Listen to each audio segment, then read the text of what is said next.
2 concrete posts were found pushed over at the landing site. Slimy footprints at around 11 p.m. on August 1, 1984 in the town of Tsushima in Nagasaki Prefecture. A squid fisherman named Ryu Shirazaki was walking home from the local pier after work. As he passed near the Kuta River, he came upon a small group of children playing at the water's edge.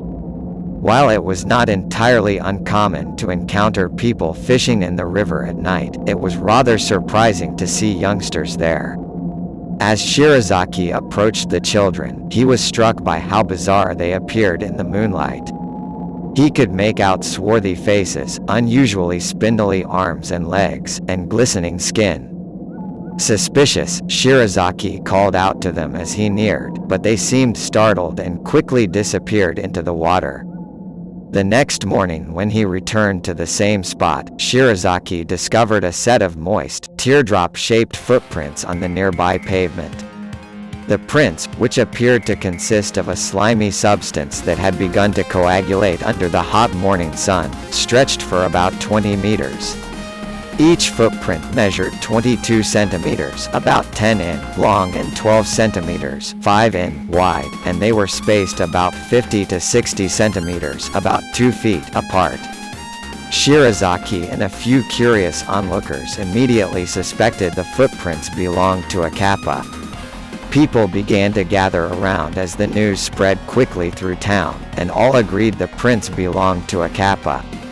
In the minds of many residents, the footprints confirmed the existence of the river imps they knew through local legends. When police forensic investigators arrived on the scene, they determined that the slimy footprints consisted of an unknown secretion. They took a sample to the lab for analysis, but the results unfortunately turned out to be inconclusive because the sample was too small. The police eventually dropped their investigation, and the mystery of the slimy footprints was never solved. The unclean guest. Another recent kappa encounter occurred on June 30, 1991 in the town of Saito in Miyazaki Prefecture, when an office worker named Mitsugu Matsumoto and his wife Junko returned home for the evening. Upon opening the front door, the Matsumotos were confronted with a strange smell inside their home. Inside, they found dozens of small, wet footprints around the front door and in the hallway, bathroom, and 2 tatami rooms. At first they suspected a burglar, but they soon realized nothing had been stolen. The police briefly surveyed the house, but found nothing except a floor soiled by 30 footprints, each measuring about 7 centimeters long and 6 centimeters wide, and having 4 or 5 toes. To Matsumoto, the footprints did not look human, nor did they appear to belong to any animal he could imagine. Later that night, as Mrs. Matsumoto was putting laundry away, she discovered an unusual orange stain on some clothing. The next morning, as Matsumoto inspected the house more closely, he discovered a deposit of orange liquid on the portable stereo in the tatami room. He took a sample to the local public health center for analysis, and the results indicated the liquid had an extremely high iron content and a chemical composition resembling spring water. Troubled by the incident, Matsumoto decided to visit a shaman. After listening to Matsumoto's story, the shaman encouraged him not to worry, explaining that the kappa indigenous to the nearby swamp enjoyed playing the occasional prank on local residents. The kappa were harmless, the shaman told him. Harmless, perhaps, but Matsumoto found the kappa difficult to clean up after. He tried using detergent, paint thinner and gasoline to remove the footprints and orange stains, but nothing seemed to work. Over the past few years, rumors have circulated in Japan about the existence of gigantic humanoid life forms inhabiting the icy waters of the Antarctic. reportedly observed on multiple occasions by crew members of government-operated whale research ships. These so-called ninjin, from Japanese humans, are said to be completely wide to 30 meters. Eyewitnesses describe them as having a human-like shape, often with legs, arms, and even 5-fingered hands. Sometimes they are described as having fins or a large mermaid-like tail instead of legs, or even tentacles. The only visible facial features are the eyes and mouth. According to one account, crew members on deck observed what they initially thought was a foreign submarine in the distance. When they approached, however, it became clear from the irregular shape of the thing that it was not man-made, it was alive. The creature quickly disappeared underwater. The popular thread attracted the attention of many readers from outside the two-channel community, and the November 2007 issue of Mew magazine, a Japanese publication devoted to the study of paranormal phenomena, which featured an article about the Antarctic humanoids. The article speculated on the possibility of unidentified creatures inhabiting the southern seas, and it included a Google Earth screenshot showing what looks like a ninjin in the South Atlantic Ocean off the coast of Namibia. To date, no solid evidence has been presented to confirm the existence of the ninjin. The government is believed to have kept detailed records of the sightings, but they have released no information to the public and have reportedly instructed eyewitnesses to remain silent. Ninjin sightings seem to occur most frequently at night, making them all the more difficult to photograph. In still images, the sea cryptids mostly just look like icebergs, though it is said that their smooth, human-like skin can be seen when the photographs are enlarged. In any case, no convincing photographs have been made public either because they do not exist or because, as some argue, the government does not want to invite undue scrutiny and tarnish the scientific reputation of the whale research program. This creature's existence is seemingly possible since the immense land of Antarctica is almost entirely unwalked by man, being only seen in total from satellite photos. Korakamui. A korakamui is a gigantic part human part octopus monster from Ainu and Shinto folklore, which lurks in Funka Bay in Hokkaido, Japan, and has been sighted in several other locations including Taiwan and Korea for centuries. According to Shinto mythology, the creature is human-like and is partly bright red in color. The 19th century account by John Batchelor confirms this. His book, The Ainu and Their Folklore, provides many details of the creature. It states that the creature was 120 meters in length. The book specifies that the red color of the Akorakamui is striking red, seemingly likened to the color of the reflection of the setting sun upon water. The Akorakamui is also characteristically described with the ability to self-amputate, like several octopus species, and regenerate limbs. This characteristic manifests in the belief in Shinto that Akorakamui has healing powers. Consequently, it is believed among followers that giving offerings to Akorakamui will heal ailments of the body, in particular, disfigurements and broken limbs. Naidyakushi is housed within the Takoyakushi-do, a shrine dedicated to Naidyakushi, along the street Teramachi-dori, meaning Temple Town, in Kyoto.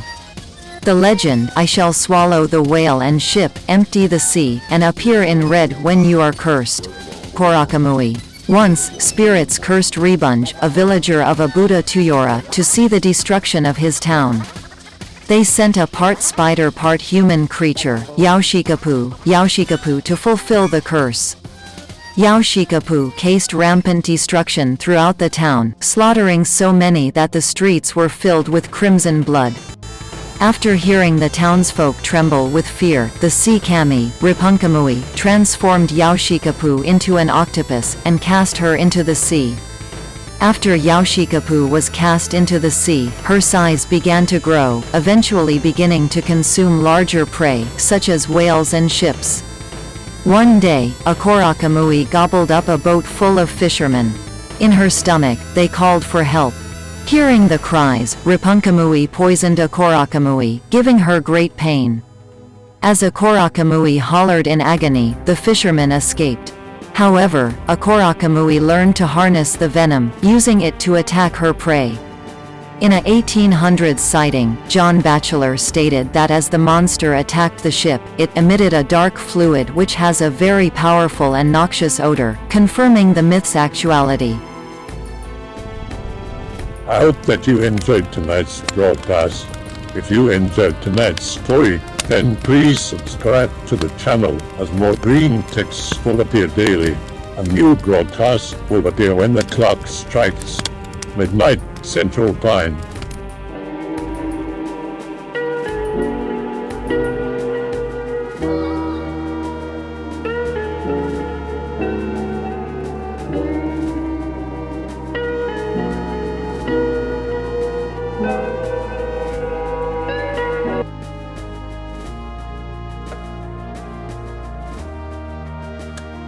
Greetings and bienvenue, Midnight Crew. Thank you for returning to this broadcast. And welcome to new viewers joining us for the first time. If you like a video, then feel free to subscribe. My mother worked in an insane asylum since the 1980s. She recently quit and is now working as a crisis worker. She told me stories about the asylum. One of my mother's patients was this short man who liked to pretend he was some sort of 1950s rocker. He greased his hair back, rolled up his sleeves on his white t-shirt, had a leather jacket, drank hard alcohol and smoked a lot. Another one was this patient that always wore a suit and tie. He acted pretty gentlemanly. He had what is referred to as a Medicare walk amongst the nurses. Basically, this was the sort of robotic, stiff movements of people on intense antipsychotics. They would walk but their arms wouldn't move. And when he had a long, flapper-esque holder, his hand was frozen into this tight flipper of perfectly straight, stuck fingers. The cigarette would be crushed in between his hands. But he smoked like an Englishman. Whatever that meant. He also has a pipe. He would speak in rhyme a lot, too. Usually rhymes from his childhood, but sometimes he'd make up these psychotic little stories of people going for boat rides. My mother would ask him to repeat certain rhymes. He had hundreds of them memorized. He was also extremely aggressive and was subject to frequent electroshock therapy. He would start fights with nearly anyone who aggravated him. That is, before the advent of antipsychotic medication. Afterwards, he developed that Medicare walk I mentioned earlier. There is an abandoned insane asylum near me. A former coworker told me stories of her mother's experiences working as a nurse there. They had underground tunnels connecting various buildings, and would keep patients down there due to overcrowding. While cutting some guy's hair, he broke loose and almost choked her to death before an orderly stopped them. Having been in the tunnels, there is still random stuff lying around. It's fucking creepy. That's fucking horrible. My mother, despite her flaws, is pretty good with patients. She talks a lot, so I suppose this makes conversations with patients who want to be social but are shy a bit easier. She never had much problem with violence from patients.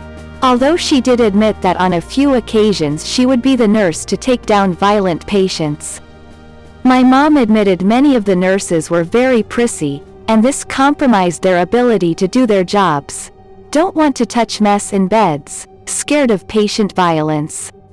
She was often the one to tackle grown,